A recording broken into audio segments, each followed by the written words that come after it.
Well, the women's IPL is happening. It's going to be called the Women's Premier League.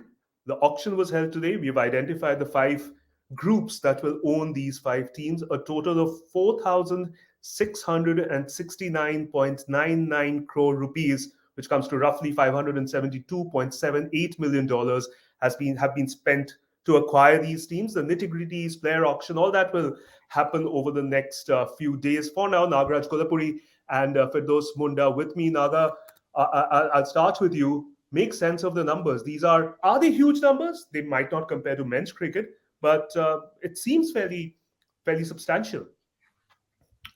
Well, in the words of BCCI senior officials, one said it's a red letter day, the other said it's a landmark day. Whether we agree or disagree, it is a headline grabbing day for women's cricket globally, not just for Indian cricket, because this has been the talking point of Women's Indian Premier League, or the Women's Premier League as being christened today, for a while across the board, including in countries like England and Australia and New Zealand, where women's cricket has well established, including South Africa also.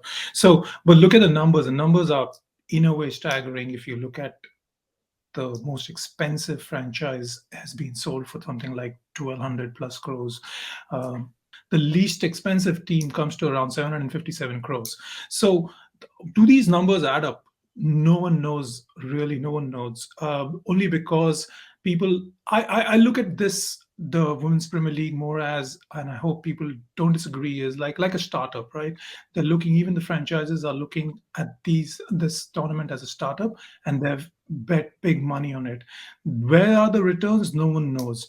The biggest one is the media rights, and but if you look at the media rights, which was recently Viacom meeting got it, there was only one key player that bought these rights for the next 5 years, and that was a staggering sum too. So, but even if you work out the math, and I'm not doing the math, someone else, one of the franchises I was speaking to, and they did the math, and roughly, each of these franchises is going to get 30 crores per year from the media rights.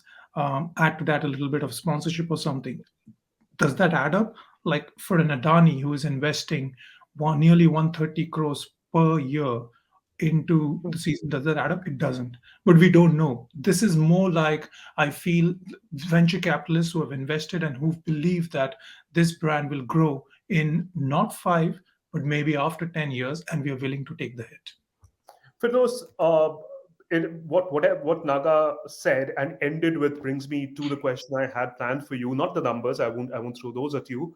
But is the cricket world ready for it? I ask this because in terms of attendance at grounds, there was the MCT final. There was the Australia Tour of India recently, where we had very good numbers in Mumbai. So there is interest. It's building. Women's cricket has become bigger than it used to be. But is the world ready for something so big, potentially? I think so, Shami. I was actually talking to former South African captain Mignon du Preez before we got on this show, and in fact, one of the things she said is we're ready for it. And I'll use South Africa as an example. We didn't think this country was ready for the SA20. We've had 2 weeks of the competition, and we filled the stadiums, unheard of in South African domestic cricket. I suppose a warning sign is that the Women's T20 World Cup is on the horizon here. And the sales for that, the ticket sales, the levels of interest, the marketing is not quite there. So what I've learned from the SA20 is that when you've got IPL franchises, because of course all 6 teams are owned by IPL franchises, and you've got big investment, the type of money that Nagraj was talking about, and good marketing machines, you can create the buzz and the hype, and you can make people ready. I think in India, women's cricket is taking off. I think on the back of the results of the T20 World Cup, can you imagine the Indian team come home with a World Cup trophy, and then you've got the Women's Premier League?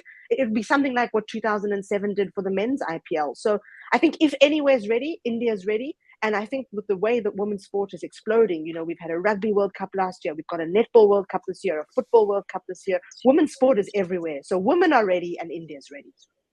Nagraj, Firdaus mentioned India, what it can do to Indian cricketers. Lisa Sthalekar, in a video chat with us earlier, said that if it all goes well, women's Premier League goes well, like the men's IPL, India could well become a dominant force in women's cricket if it works to plan. So you talked about the numbers earlier, but in terms of real winners, it could be a godsend for women's cricketers generally. No doubt, no doubt. And Indian women's cricket needed that. I mean, look at the words from BCCI President Roger Bainey, the former World Cup winner for India in 1983. And he himself he said in his own words, he said that this is surprising to me how far Indian women's cricket has grown in the last 5 years. And this is a guy who watches cricket, who understands his cricket, and he's seen that how fast it's grown in just a matter of 5 years. And this he's talking about, I'm guessing, from 2017 World Cup, where India made the ODI World Cup final. So, and since then, the Indian women's cricket team has taken big strides, and you see some young names who are coming from smaller places like Shifali Verma, or for that matter, Richa Ghosh, who I recently interviewed Alisa Healy, and Alisa Healy named Richa Ghosh as one of the stars for the future. She thinks that this girl can really become a big name in women's cricket if she carries on doing what she's doing. So, and the BCCI is betting on, I think, increasing that talent pool now via the WPL, and it is betting on it because it's looking at it as a driver for growth. And you would think that there will be more and more interest in smaller places to encourage girls to take up and women to take up, more importantly, cricket as a career. And because of this kind of money coming in, there will be more positive growth, you would think so. I think a rough estimate would put it at 5 teams with a maximum of 18 players, 7 overseas would be 11 Indian players. That's 55 Indian players. I think one of the arguments against the WPL, or women's IPL as it was thought of earlier, was that India don't have the talent pool to make it work. We didn't see how that works out. But I mentioned 15 to 18 players per team for those. 7 foreigners, at least 5 associate players in the, one per 11 in every match. We're probably looking at the big stars, the Healys and Dottons and Devins and Amelia Kerr and so on, definitely getting teams, Marizan Cup. But how do you see that working out, especially in terms of the associate teams? Again, God sent for them. Absolutely. I think it'll be huge for a player like Giselle Ishimwe from Rwanda, who we've just seen perform so well at the Women's Under-19 T20 World Cup.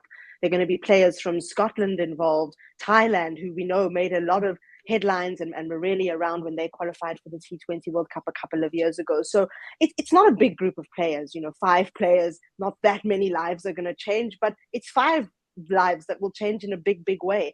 I think very much like when the men's IPL started, the first group of foreign players we'll see are the names that we all know, and you mentioned so many of them there.